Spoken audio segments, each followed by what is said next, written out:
Welcome to another episode of Just Be Handy.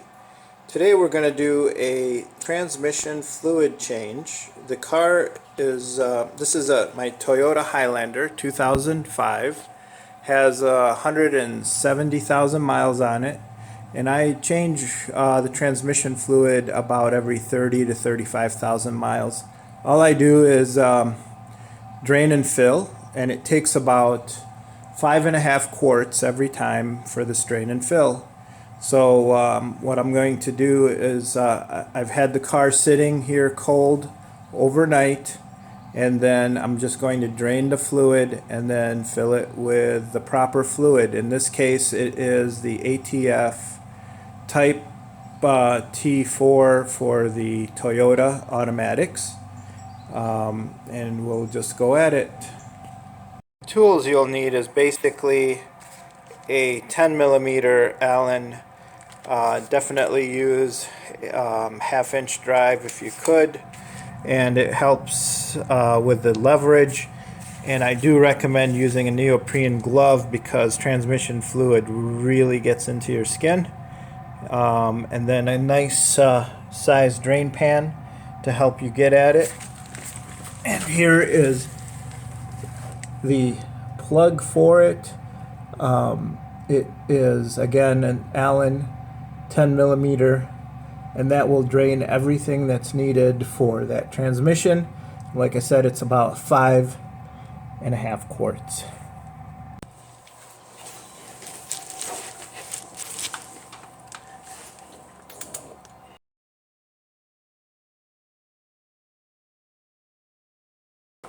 Takes a little bit to get it off, but as you can see, I broke it loose. No oil comes out yet. Then I get my pan under there and then just take that plug off. And it is cold, like I said. You don't want to do this hot. Just get everything out and let it drain, and it's about 5.5 quarts. And again, use a neoprene glove so that the transmission fluid doesn't get into your skin.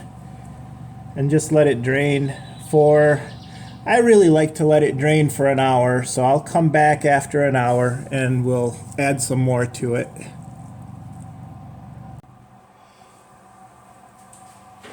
As you can see, this is the old washer, and it looks like you can't, I don't like to reuse these because it could leak. It's not going to crush properly. That's why it's good to just get another 18 millimeter washer, brand new, that you can put on here. Also, after draining for about an hour, I've only been able to get 4 quarts out of this. That's why it's always good to do it cold, because transmission fluid is cold and it'll expand a lot once it's heated, and then you don't know really how much you're putting in. So keep it doing the transmission oil change when it's cold is the best way to do it, because everything is right there in the pan and you'll get the right amount out.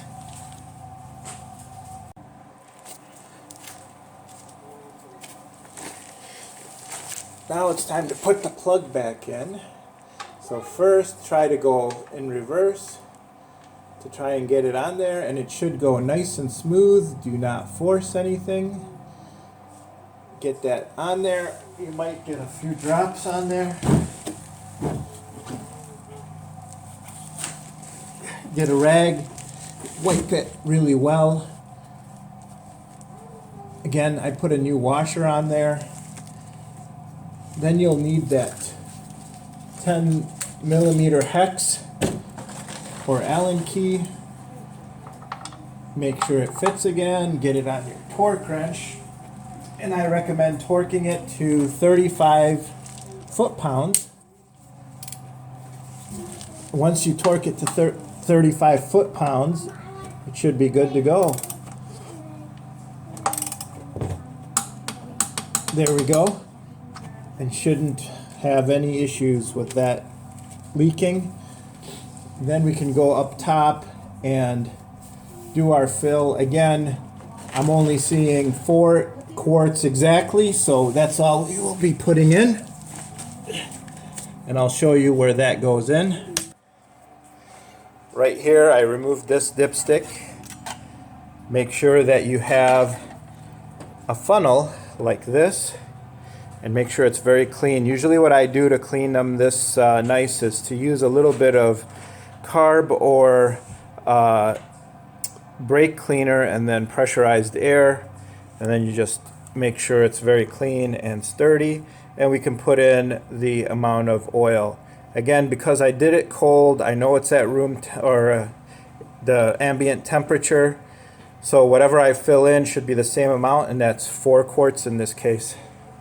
It's good to get the 4 quarts ready, but then when you need them, open them and put them in slowly, because there's no way for this to burp. So what I recommend is just to kind of let it trickle down the side here as it fills, so that it goes down nicely without it burping back up, and then you get a big mess. So just take it nice and easy, and you should be able to get it filled in about 15 to 20 minutes at the most. So I'll just show you that in a little bit here.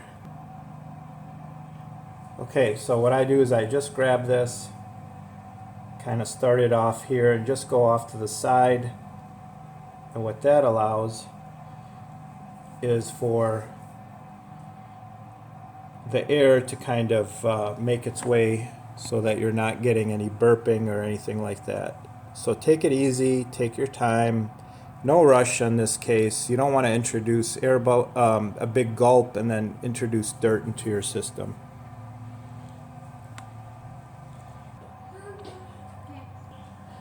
Okay, it's been actually 10 minutes to do all 4, and then when you're done, you can just do a quick check to see where it's at. It's not going to be really representative of where the oil should be, the transmission fluid should be.